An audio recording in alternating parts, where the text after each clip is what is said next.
বেণী মাধব, বেণী মাধব, তোমার বাড়ি যাব। বেণী মাধব, তুমি কি আর আমার কথা ভাবো? বেণী মাধব, মোহনবাসী তমাল তরুমুদে বাজিয়েছিলে।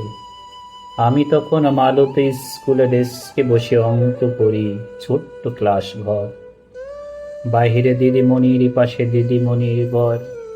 আমি তখন নবম শ্রেণী, আমি তখন শাড়ি। আলাপ হলো বেণী মাধব, সুলেখাদের বাড়ি। বেণী মাধব, বেণী মাধব, লেখাপড়াই ভালো। শহর থেকে বেড়াতে এলে আমার রং কালো। তোমায় দেখে এক দৌড়ে পালিয়ে গেছি ঘরে। বেণী মাধব, আমার বাবা দোকানে কাজ করে।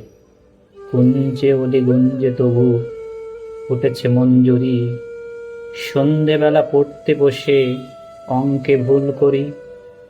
আমি তখন নবম শ্রেণী, আমি তখন 16। ব্রিজের ধারে বেণী মাধব, লুকিয়ে দেখা হলো। বেণী মাধব, বেণী মাধব, এত দিনের পরে সত্যি বলো, সেসব কথা এখনো মনে পড়ে? সেসব কথা বলেছ তুমি তোমার প্রেমিকাকে। আমি কেবল একটি দিন তোমার পাশে তাকে দেখেছিলাম আলোর নিচে, অপূর্ব সে এক আলো।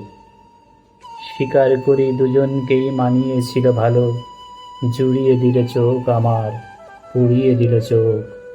বাড়িতে এসে বলেছিলাম ওদের ভালো হোক। রাতে এখন ঘুমাতে যাই একতলার ঘরে। মেঝের উপর বিছানা পাতা, জ্যোৎস্না এসে পড়ে। আমার পরে যে বোন ছিল চোরা পথের বাঁকে মিলিয়ে গেছে। জানি না আজ কার সঙ্গে থাকে, আজ জুটেছে কাল কি হবে। কালের ঘরে শুনি আমি এখন এই পাড়ার সেলাই দিদিমণি। তবুও আগুন বেণী মাধব, আগুন জ্বলে কই। কেমন হবে আমিও যদি নষ্ট মেয়ে হই।